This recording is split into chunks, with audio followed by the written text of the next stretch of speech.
Hello guys, good morning. This is Sir KF Review, and today we're going to review the 2008 Mitsubishi Adventure Manual Transmission.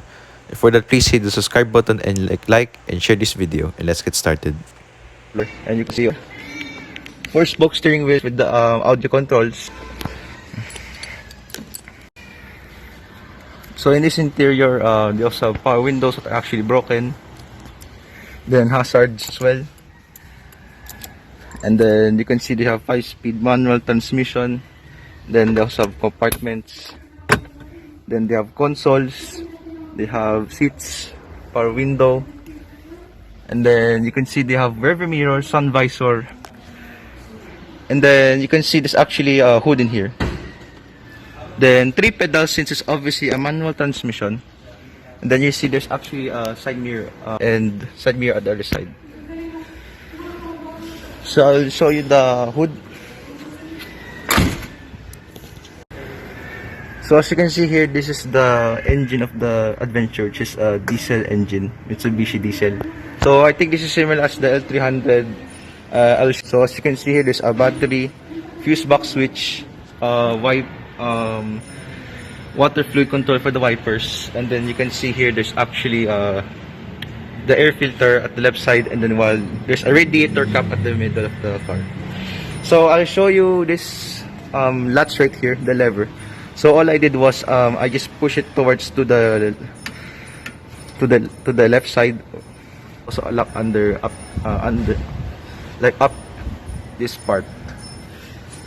Now this is where you change your oil when you're gonna do oil changing, and then you can see there's a timing belt that they have here.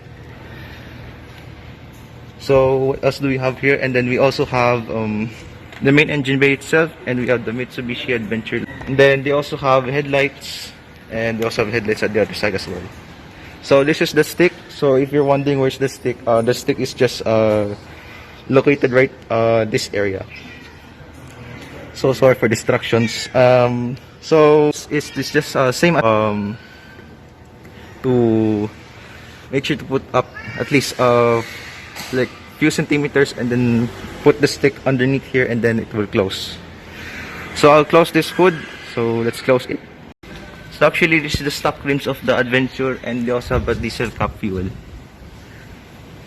Then for the back side, we also have the tailgate of the Adventure, which has no wiper blades at the back, and then actually have the pipe. And then let's see for the tailgate. Okay, so we have the back side. This is these seats are actually in a different side as well. And then you see there's actually windows there, and then the ladder, then the chairs. Then you can see there's actually 6 ACs with full speed control, and then the low speed control. So as you can see, there's also hydraulic support at the other side. And then you see there's actually optional tie there, and then you see there's actually a closing tie at the other side. Okay, so you see there's lights there that's actually broken. Then you see this the lock switch at the other side as well. So when opening the tailgate of the Mitsubishi Adventure, all you have to do is just make it with force to open it as well. So I'll show you the engine. I'll start up the engine, and let's see. So when starting the engine, all you have to do is just step on the clutch pedal and make sure your gear is in neutral. So I have with the keys right now with me, and let's start it. So listen to this. So this is the clutch pedal, this is the brake pedal, this is the gas pedal. So when starting the manual car of the Mitsubishi Adventure, just all you have to do is step on the clutch and make sure to put the ignition in, and make sure your gear is in neutral. Then let's start. So that's the horn, and then we have ACs. The ACs are not working as well, and then you also have blinkers. So this is the 5-speed manual transmission. So we shift there, so the handbrake is okay. Then as you can see here, we also have 1, 2, 3, and 4, and 5, and reverse. So this is the handbrake. And then you see there's a cigarette light, and then there's also cigarette fuse in there with the candy. So this is the USB. This is the volume controls, and you can see there's CDs here. This is where you put your CDs inside, and then you see there's switch controls in here. Then we also have ACs right here, and then we also have a power window switch right here, and then same for the other side as well. Then as I said, they have a 4-spoke steering wheel with the cover. So these covers are actually aftermarket, so it's not included. So this car has 30,531 kilometers, and then their fuel is actually in a half point. So the temperature here is actually cold, so it's just actually an error. Then we have also the left blinker and then the right blinker. I don't know if it works if it's starting the engine. So I'm gonna move away the ignition.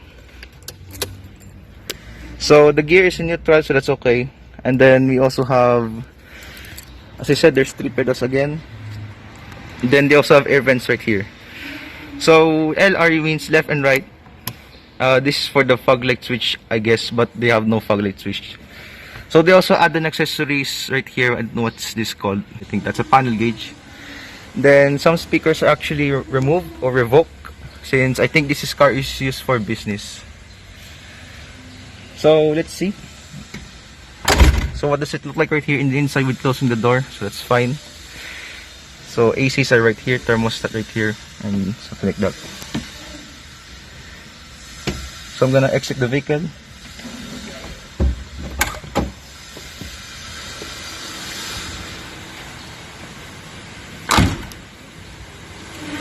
Malapit na po.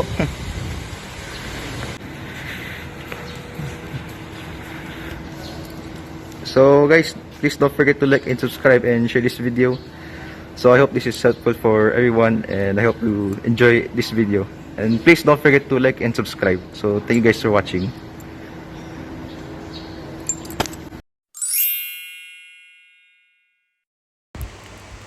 Weirdos Paradise, Alexander Kabatu, Hans Albert Sunjaya, Mark Charles Karaan, Joanne Aterada, Babe Traveling, Erlinda Budomo, John Andre Medina, and Kapuso TV. Thank you guys for watching.